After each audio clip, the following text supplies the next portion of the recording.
Coming up on this edition of Out of the Blue from Middle Tennessee State University, we recap the amazing launch and tremendous success of our physician assistant program in the College of Behavioral and Health Sciences. We preview MTSU's Black History Month activities and the work of our Intercultural and Diversity Affairs Center. And we highlight MTSU's Adult Degree Completion Program, which has helped so many people reach their educational goals. I'm Andrew Oppmann, and this is Out of the Blue.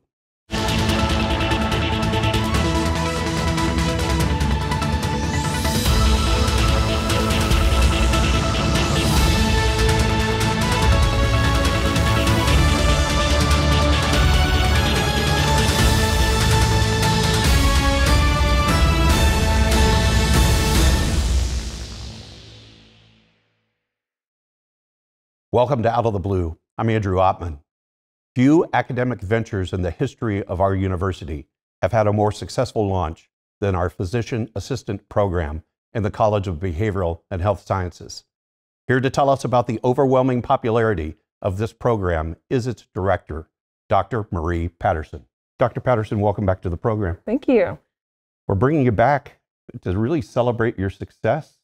The PA program is just doing remarkable. Can you tell our viewers some of those metrics that we're so very proud of? Sure.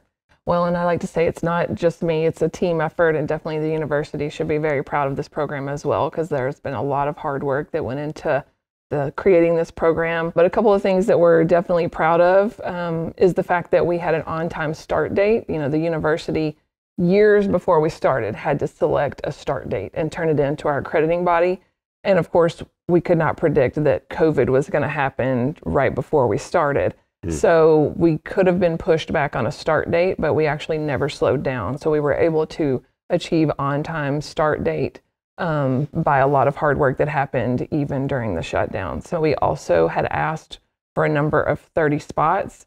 And if we had not done our due diligence and secured, enough clinical rotations, we would not have been approved for 30, and we were approved for the number that we had requested. So, just from the very beginning, that was a very positive thing that we were able to achieve. Overcoming so very much that really was a detriment in so many other areas, you were able to persist and make that happen, which is a remarkable achievement. So 30 slots, a lot of people applying for those 30 slots. Talk about those numbers. Right. So the first year, and again, people didn't really know we existed. COVID kind of threw a wrench into a lot of the things that you want to do and host to kind of market your program. So we were still able to get close to 500 for 30 spots in our first year. And this second cycle, we were almost at 900. Wow. So for 30 spots. Wow. We were talking before the program started how I wish it was possible just to flick a switch and we'd have more than 30.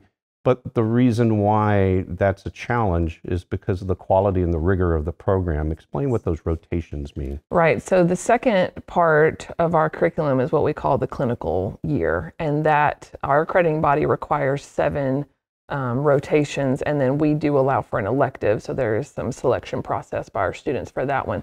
But all of our students are required to do the 7, and they're in 7 different fields. When we say rotation, we're actually talking about a professional experience. Yes. Where I, as a student, will enter into a healthcare environment, seeing, interacting, working with healthcare professionals, but also patients, right? Correct. Yes. So it's a 6-week immersive experience. So whatever their schedule is like, that's what their schedule is. So if they're a hospitalist and they're 7 on, 7 off, then our students are working 7 12-hour shifts in a row, and that's what they're doing. If it's a situation where they're with somebody who's on call, they're also on call.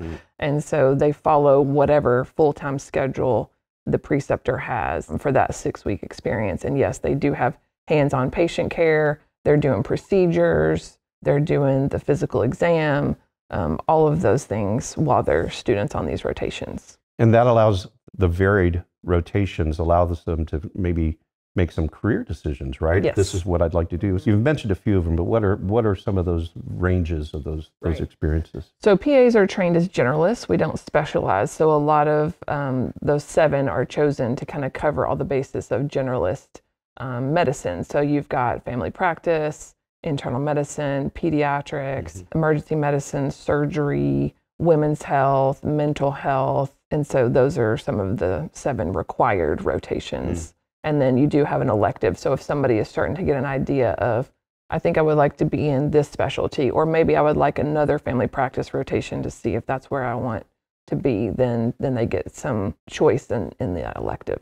So why is this career taking off so much? What's the X factor involved here? Well, we're still in infancy in our profession. So we've only been around for 52, 53 years at this point. And we were trained as generalists, so we don't have to specialize. And I think that's very appealing because as a clinician, you do not have to pick something and then stay in that field, in that specialty for the rest of your career. You can choose to pivot, or you can have 2 part-time jobs in different specialties that you're doing. So that's something that people like, and it's a very appealing because they don't necessarily want to pick something right now that they're definitely want to do in 20 years. They like the fact that they can kind of change it up, and so that's a huge draw.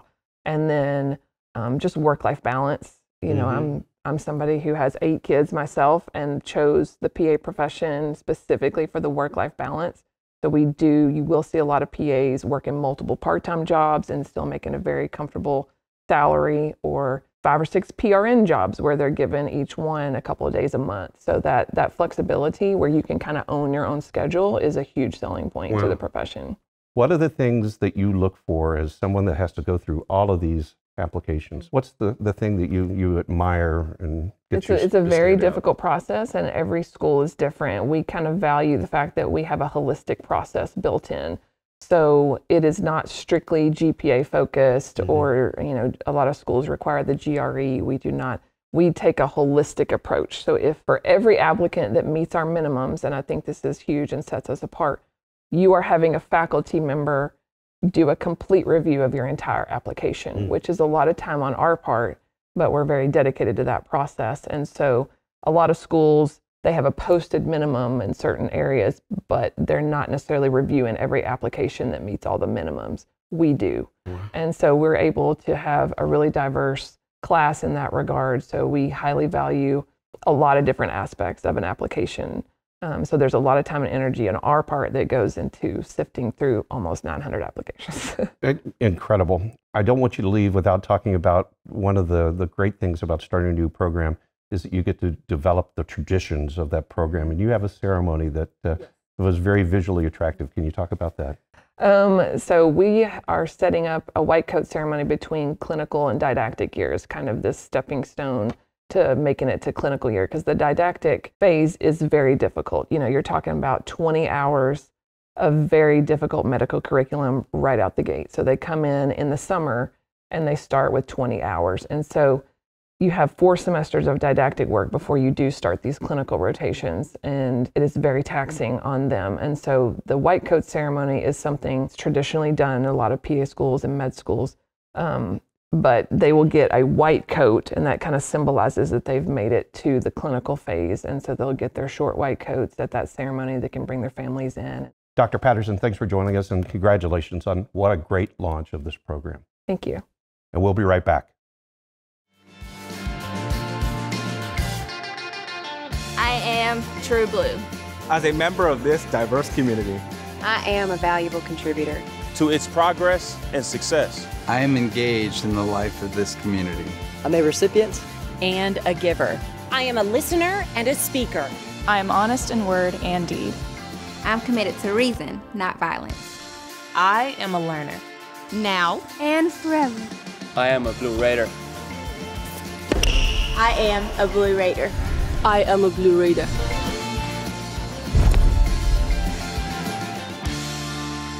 True Blue. Do you want more from your college experience? At Middle Tennessee State University, that's exactly what you get. More majors, more opportunities, more guaranteed scholarships. Up to $32,000 over 4 years. MTSU, Tennessee's University of Opportunities. The Jennings A. Jones College of Business at Middle Tennessee State University is the #1 producer of business talent in the greater Nashville area. Our nationally ranked programs and state-of-the-art facilities offer a world-class education at an affordable price. The exclusive partnership of Jones College with Dale Carnegie Training Worldwide equips our graduates with the soft skills they need to succeed. Jones College of Business. It delivers an education for the real world. So many men and women that have served that expected to be able to have their tuition or certain assistance being given to them, and that money evaporated. With the establishment of the general fund is to make sure that all those men and women can get through MTSU and pursue what they thought they could do when they came on back. We're extremely proud that the Predators have identified the need to help make this fund one of the best at our university for our veterans. Welcome back to Out of the Blue. I'm Andrew Ottman. MTSU celebrates Black History Month in February with a wide selection of events on our campus. Danielle Rochelle, Director of our Intercultural and Diversity Affairs Center, gives us a preview of the month and the work of her center throughout the year. Danielle, welcome to the program. Thank you for having me. We're glad to have you for the first time on Out of the Blue. Yeah. So you're new in your position.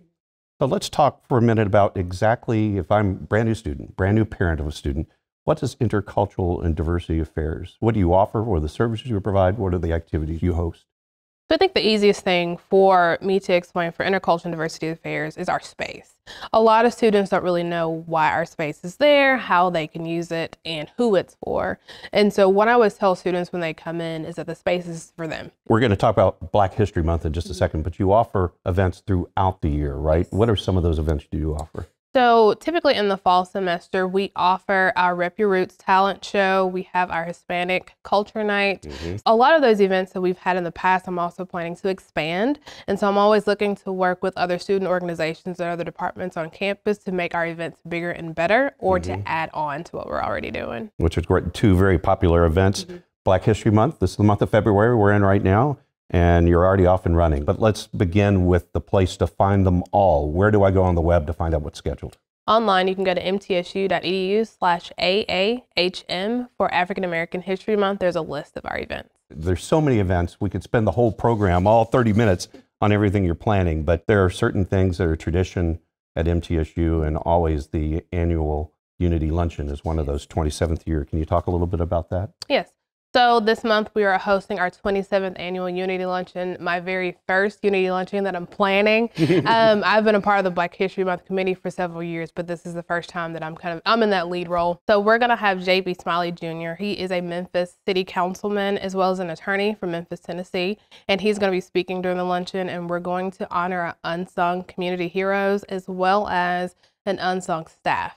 Very popular and very looked forward to by members of the MTSU community. Oh, absolutely. I think the reputation of this event has been mind-blowing for me to kind of see the ticket sales side of things. Because I was nervous going into it, to be totally honest, but the support of this campus has been outstanding. And so it was one thing that those nerves went out the window immediately. And the date for the Unity event is? Unity Luncheon is going to be February 8th. February 8th. We've got several student highlight events as well, and Showtime at the Apollo always gets a lot of attention. Can you talk a little bit about that? So Showtime at the Apollo this month is going to be at Tucker Theater, which I think offers a really great space for students to showcase their talents on a stage. And this one, it's a very high energy event for students because they get to interact with the performers. The performers are interacting with the crowd. We're gonna have judges who are there to make sure students get their awards for their talents. Just a really great high energy. It's amazing. But you've also got the Elegance Gala. Can you describe that for our viewers? Yes, so the Elegance Gala, originally it was a sneaker ball, but through some student feedback, they wanted it to be a 100% formal event, which I think would be great for students who may have missed out on their formals in high school because of COVID. And so I'm really excited because it's always nice to have an excuse to dress up and go out. You know, everybody loves that. So, okay, let's not get too far away. The dates for the gala is? The gala is going to be on February 17th. Okay, and Showtime at the Apollo? It's going to be on February 23rd. That's good. You're passing the pop quiz. This is great. There are several prominent speakers throughout the month, and one fairly recent addition to the roster. Can you just talk about our new friend? Yes, one of the speakers that's a surprise, but an exciting surprise, is Dr. Cornel West. He will be here on February 24th. That's incredible. Nationally known. We're honored to have him on campus, but you've got several other speakers as well. Yes, absolutely. Although Dr. Cornel West is a great treasure to have on campus, he was not originally identified as our keynote speaker, but he's going to be a part of a mini series, is what I'll call it, He will be the Friday before our keynote speaker, Ilyasah Shabazz, on that following Monday, February 27th. And of course, the daughter of the late Malcolm X and Betty Shabazz. So that's very, very appropriate as a keynote speaker. So you talked about moving forward, and Black History Month is always a great springboard for visibility and interaction with others. Talk about those kind of opportunities for collaboration. What's your vision of that? How you would like to see the center more involved in those existing events? So one of the things that we've worked really hard with doing is making sure our student organizations are involved.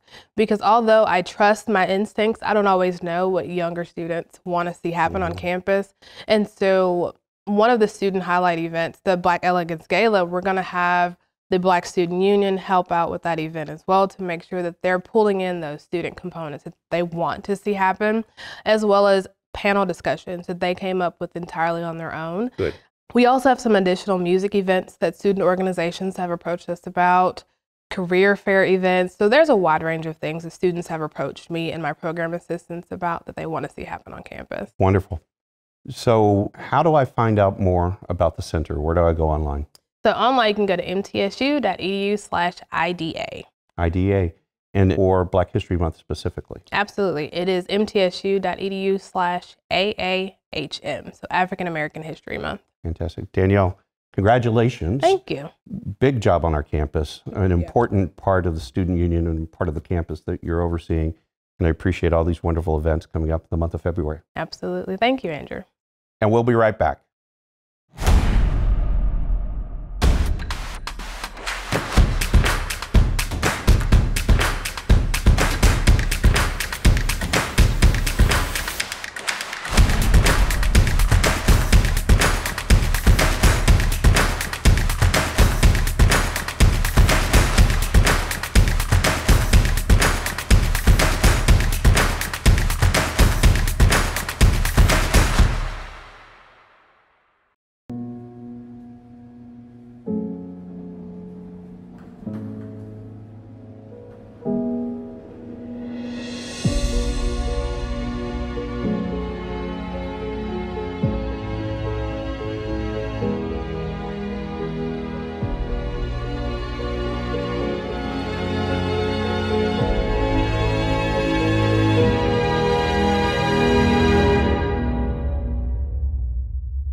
The Jennings A. Jones College of Business at Middle Tennessee State University is the #1 producer of business talent in the greater Nashville area. Our nationally ranked programs and state-of-the-art facilities offer a world-class education at an affordable price. The exclusive partnership of Jones College with Dale Carnegie Training Worldwide equips our graduates with the soft skills they need to succeed. Jones College of Business. It delivers an education for the real world. Welcome back to Out of the Blue. I'm Andrew Ottman. MTSU is a pioneer in the area of adult degree completion, and we continue to help adult learners of all ages and all walks of life reach their educational goals. Hunter Patterson from University College visits to tell us several success stories from this program. Hunter, welcome to the show. Thank you, Andrew. Love your hairstyle. Oh yeah, absolutely. Yeah, we see the same guy. Looks good on you. So we're going to talk about something I'm very proud of, the Adult Degree Completion Program. But why don't you tell just the elevator speech of why it is so laser focused to help people reach their goals? Well, first, thanks for recommending so many students like you have throughout the years. You've given us a lot of great students to become part of the True Blue family. But the biggest advantage here is we have so many people that come into this program that have tons of job experience. They start working right out of high school, or maybe they went to a little bit of college and they stopped because they had some big life event that sort of made them pause their education. And then they come back and they have 15, 20 years of experience. And luckily here at MTSU, we can offer them credit college credit, earned college credit for all of that experience that they've learned in the workforce, whether it be through certifications, on-the-job training, anything like that, military service, and we can give them college credits called Prior Learning Assessment, PLA is what we call it. And we see so many adults take advantage of that, and they save time, money, because they go through a course. And you know about this. They go through a course and they document all of this training. And at the end of this 3-hour standard course that they pay for, they're awarded credit. And I think we're going to see a video. Melissa Rogers, she's 35, almost went to MTSU when she was 18, decided to take a different path and join her family business in the trucking industry. And then she came back, went to Motlow, and she got 30 hours of credit and saved $11,000. That's incredible. Yeah. So she has a 10-year-old son. She was able to balance all that out. Obviously, saving 30 hours of class time was huge for her because she's a single mom working. She's a VP of a company. She has huge responsibilities, and she wanted to get that degree just because she set a goal for herself when she was 18. That's great. And we're able to help people like that out every single day. That's great. Well, let's hear her story. God, why do I love MTSU? I think the experience overall, right? It's not one thing. The professors I've had, although online, have been available anytime I've needed something. So I started in transportation right out of high school. I started with a company called Seva Logistics and started as a dispatcher. Early on, I realized that I could connect with truck drivers pretty easily. I do not have the type of career that I can take 2 or 3 hours out of the middle of the day to go to a class. That was the game changer in it all, and what really kind of accelerated my path at MTSU was I was able to get 30 hours through the PLA. It's a program that you can take your work experience and applies credit hours for MTSU. It is a lot of work. It's labor intensive to go through and build out your portfolio. I was able to connect with my old, vice president, CEO, and they wrote letters that, really kind of validated the work I had said I had done on the portfolio. I was hesitant to ask for the 30 when I put my portfolio together because I felt like it was a lot of hours to ask to be given. And sure enough, I received the 30 hours, and it reduced it by 2 full semesters. So I originally started back in school in 2014, and I probably had maybe 24 hours, but MTSU was always the goal for me. As an adult, am I still capable of learning in a classroom environment? That obstacle was probably the hardest of all of them, was just, can I do this as a working adult with a family and commitments and a house? So I think the biggest thing is to stay well organized.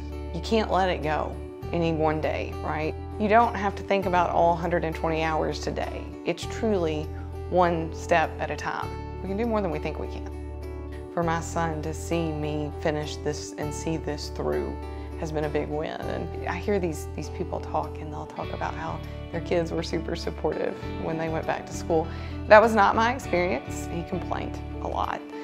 But as I've gotten closer to the end, and when I filled out my intent to graduate, even he wanted to go with me to turn it in, right? Like, he has really gotten excited about the end of this journey. And him seeing me do this as an adult, I think reiterates for me, and I hope it does for him, the importance of doing this now. As he finishes out his schooling and he's ready to choose a university, that he doesn't decide to put it off. I think it has been a really good experience for me to remember, because as we go through our careers, I think we forget this, is that we can do hard things. We always have a little more time than we think we have, and we always have a little bit more in us to give than we believe we do. Hunter, that's an inspiring story, and I know you've got many of those stories, but I want to pivot for a second, because one of the things that I admire so much about this program is that we've been very persistent and insistent going after students with some college credit and showing them how it's so possible through this program, the flexibility of online learning, how they can basically design some of the things that they're interested in pursuing in their course options. but taking that credit they have and pushing them across the finish line. So yeah, one of our main degrees is called Integrated Studies. It doesn't have a more specific name because the student can make it whatever they want. They can essentially build their own degree. The student comes to us and we ask them to give us 2 areas of emphasis that they choose with their advisor. Those areas of emphasis can be, you know, business and agriculture if they wanted. And they take a collection of classes from both of those and they eventually graduate with a bachelor's in integrated studies. But so often, like you said, Andrew, we have these students come to us with 80, 90 hours of college credit and then something happened, like they have children or they get a really great high-paying job and they can't go to school any longer. I talked to a female student last semester. Her name is Michelle, and she's 46 years old, been working since she was 18, but went to college, got 90 hours, had a kid, stopped going, and then she decided to come back, and she was looking around all over the place. And even though she lived in Murfreesboro, she was looking to see what fit best for her, and MTSU was one of the only places that accepted a bulk of her credits. Many college after college told her that she would have to almost start over because it had been 25 years since she attended a college class. At MTSU, she only had to retake like 1 English class. Wow. And then she was able to get in those core classes that she wanted, and she actually enrolled in our applied leadership program. Hunter, I had the opportunity a couple of years ago to be over at University College where you were working kind of a phone bank. And you were calling folks that they had a college credit record of accomplishment but had not graduated. And there was this one call that was placed where the University College counselor told the person on the other end of the line saying, if you change your major to integrated studies, you can graduate in 2 weeks. For years, she carried the fact that I didn't finish. I didn't finish. And she just didn't know that this program was out there and the opportunities are there. That's got to be immensely gratifying when you're able to deliver that kind of news. You mentioned that one, and I know of one that we called, and you actually know this one. We called a guy when he was at Bonnaroo. We didn't know that he was at Bonnaroo. We called him at Bonnaroo, and he answered the phone, and he was working. And we said, do you know you can graduate if you take these 2 classes? 2 classes. Yeah, and now he has a PhD, like 3 years later. Yeah, it's one of the great stories from your college. It's insane, yeah. And he made a successful career, always gnawed at him that he didn't have that completion. Yeah, we always say, you know, finish faster at MTSU, and it really is. I mean, we have accelerated courses. All of these courses are online. In many cases, if you choose integrated studies, we try to help adults find those online classes so they can be flexible because they do have responsibility. Hunter, I know you've got a website. Yes. Where all of these questions are answered. Where do I find it? mtsu.edu/finishnow. So if you want to finish your degree, just head to .edu/finishnow. That's great, and it takes you all the answers, takes you all the links you need to go further. Absolutely. Hunter, thanks for joining us, and congratulations. It's a great program, a real pride point of the university. Yeah. Thanks, Andrew. And this does wrap up this edition of Out of the Blue. A reminder, you can find news about the campus 24 hours a day by going to our website, mtsunews.com. You can also find additional special content on social media, Twitter, Facebook, Instagram, and TikTok. I'm Andrew Ottman, broadcasting from the Center for Educational Media. Stay safe, stay on course, and remain true blue.